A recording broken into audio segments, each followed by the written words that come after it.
Hey everybody, welcome back to the NC State Insider Podcast. I'm your host and lead beat writer for NC State on SI, Tucker Sennett, back again here talking about the football weekend for both NC State and the Atlantic Coast Conference as a whole, as we do every week, reviewing how the conference is doing because, the stronger the conference is, the more NC State is incentivized to spend and improve as a program. So it's always good to review what's going on and see how the future opponents for NC State performed as well in throughout the weekend. Not a great weekend for the conference. We'll just start it off honestly like that. Pretty about as bad a follow-up to the tremendous start to the conference or to the season for the conference as it could have had. Started on Friday night.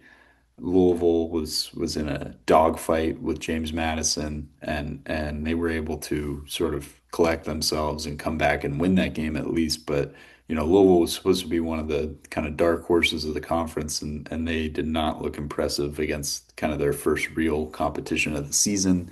So definitely some concern there. Um, UVA and NC State acquitted themselves nicely in a non-conference game against each other.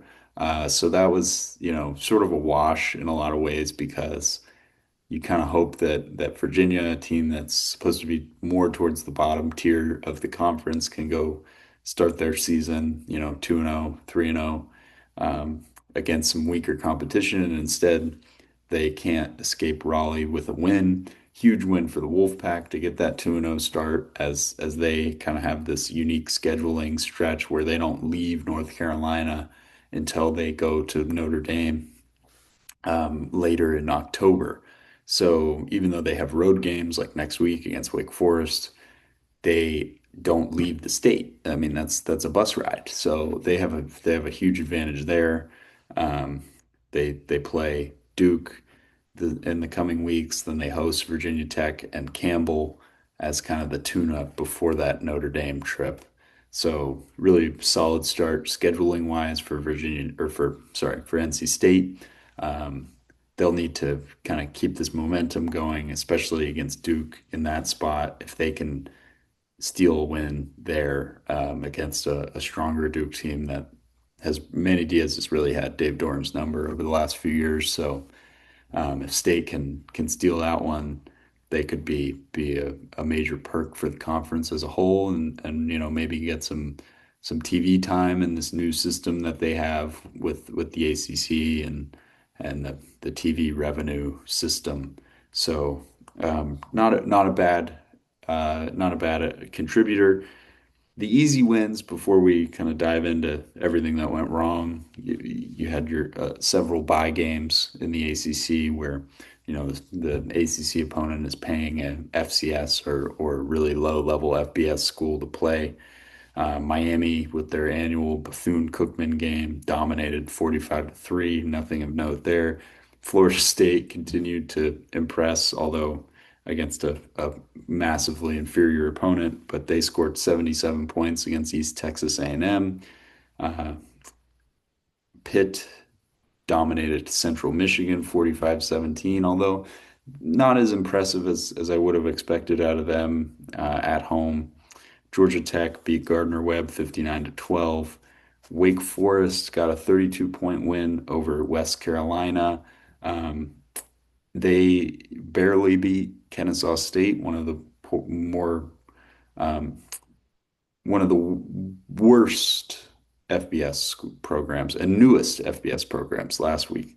So certainly some improvement for them, but still not looking to be an incredibly strong team. And then Cal survived the sort of soft or second game slump by their quarterback and ran the ball really well against Texas Southern for a 35-3 win. So, the conference didn't have any disaster losses against, an FCS school or anything like the Big 12 did yesterday, where, Army went into Manhattan, Kansas and beat the Wildcats, and Arizona State went to Mississippi State, a team picked to finish dead last in the SEC and lost outright. Um, so Certainly not anything like that, but definitely some concerns. We'll start in Charlotte with North Carolina for that bizarre road trip for Bill Belichick. The first win of the Belichick era is officially in the record books, although it was once again not very pretty. They beat the 49ers 20-3. They scored I think 17 points in the first half and nothing after that. Gio Lopez did play. They ran the ball a lot. So it seemed some of the talk was that they were kind of using the game as a tryout for their running backs, and this is a really poor Charlotte team, so not unexpected, but obviously you know if you're a North Carolina fan, you hoped for a little bit more convincing an effort after that disaster um, against TCU last week. SMU had a shootout against a fellow Texas school. Not overly concerned about this. This was a game that they for sure could. A loss was certainly on the table, and Baylor stormed back and won this game, 48-45. And SMU is definitely one of the stronger teams in the conference, but I don't think they will be a college football playoff team like they were a season ago. So certainly some disappointment there. Definitely not great for, if they start to stumble a little bit here, not great for some of the teams that have them on the schedule that are trying to build a resume with ranked wins moving forward. Um, Virginia Tech, I expect a regime change there. This is a program that's reeling. They showed some flashes in that South Carolina game week one, and I thought, maybe they can survive this season and win 5 or 6 games, but they were just dominated by Vanderbilt after the first quarter of the game yesterday, especially on the ground. Diego Pavia and that rushing attack really just throttled them, and they got some serious problems offensively. Kyron Drones has taken a step back every year after being, kind of a guy that was talked about as a dark horse Heisman candidate and a guy who looked ready to take a big jump and be a really solid college quarterback, and it's just not there. Um, Vandy just throttled them on the ground though. So really, really bad performance from Va Tech. Clemson, that was a scary one. They were losing to Troy into the second half. They fans were booing. Dabo said he was booing after the game. So that's something to watch. Klubnik hasn't looked terrific through these first 2 games. Obviously, LSU's defense was really, really good and played really well in that first game. And that's a much more difficult opponent than Troy. And sometimes you get that letdown in that spot after that big game. So certainly something to monitor down there. They did start slow last year and then pick up steam as the season went on. And Klubnik is for sure a late bloomer when it comes to the season as a whole. Boston College lost in double overtime to Michigan State. Obviously, not a team we expected to be in the top of the conference, but Michigan State is not supposed to be a competitive Big Ten team. So that's a game, you want to win against one of those big two conferences between the SEC and the Big Ten. And you couldn't get that win late, a little bit of a bummer. But again, BC not expected to be a massive contributor in terms of the strength of the ACC. Duke that was a little bit of a disaster. A lot of people thought that hosting a ranked Illinois team, number 11 Illinois, Duke, a lot of hype about this program this year. Highest paid quarterback in college football, lots to look forward to for Duke fans. Sort of expected them to keep this game competitive and have a chance to win. and they went into that fourth quarter trailing by 9, and the wheels just flew off the bus. Illinois ended up winning 45 to 19. Duke didn't score in the fourth quarter, and Illinois scored 17 points in the fourth quarter. Duke was only down 14, or sorry, was only down 4 at halftime, and Illinois just outclassed them in the second half at home, which is concerning. And obviously, Illinois is a Big Ten school that's projected to be in the playoff hunt.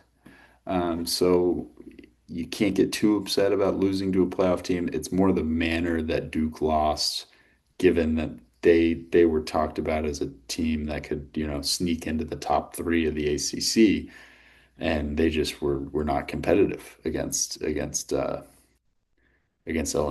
So, and then we'll finish up with Stanford losing late last night at BYU. They're not going to win an ACC game. It's that simple. They're just not. It's that offense is archaic. The defense is okay at best. At worst, they give up 27 points and they score three. It's just they have no offensive power. Really, really a rebuilding year for that program, and they will not be contributing massively to the strength of the conference. Syracuse, the final game, um, they won, and Fran Brown certainly wasn't happy about it. He had the team running wind sprints after the one touchdown win over UConn.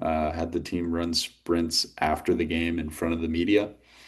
So I don't know what to think of them. They got throttled by an SEC opponent, almost lost to UConn, which people are like, oh, UConn's one of the worst football programs in the country, and that's certainly not the case anymore. Jim Mora has turned that program around in a big way, so they're much better than they were, but definitely not a opponent that you only want to beat by a touchdown. So. I don't expect Syracuse to win 10 games again this year. I don't, they might not even be bowl eligible. So, not a great day for the ACC. Sorry to be the Debbie Downer here, but it is what it is. I gotta be impartial about it, and the conference is going to need to bounce back next week. The slate is filled with some more opportunities, and obviously some of that conference play starts next week. You got NC State playing Wake. You got a Clemson Georgia Tech matchup that's going to be really intriguing because we get to see Clemson against another top tier ACC team. I expect Georgia Tech to be ranked this week with some of the tumbles on the rankings.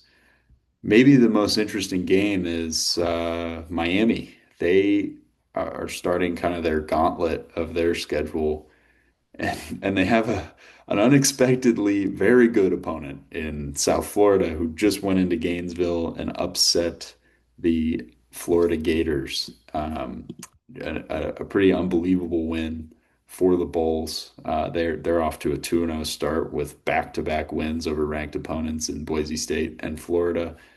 Some people think Florida wasn't all that, and they are about to embark on one of the more difficult stretches of schedule I've ever seen as a college football watcher. Um, and Miami's sort of in the midst of that too. So could be a challenge for Miami. That game is going to be on the CW, and it's in Miami. So we'll see how the Miami fan turnout is, because this is going to be a much bigger game than I think a lot of people expected. Could even be a ranked matchup. So something to watch there. That's all I got today. As for the ACC roundup, and a lot went wrong. Certainly some opportunities to fix those things for the conference and get back into the mix as one of the three best conferences in the country. And NC State could be a big contributor to that if they can continue this hot start. As always, you can find my social media coverage of NC State on X. Follow my personal account at Senate Tucker. You can follow the website's account at Wolfpack on SI. You can find more of these podcast episodes as well as media availability coverage on YouTube. Subscribe to the sports videos on SI page for all of the press conferences and podcast episodes that you'll ever need. Um, Thanks again for tuning in. Hope you all had a wonderful weekend, and we'll see you next time.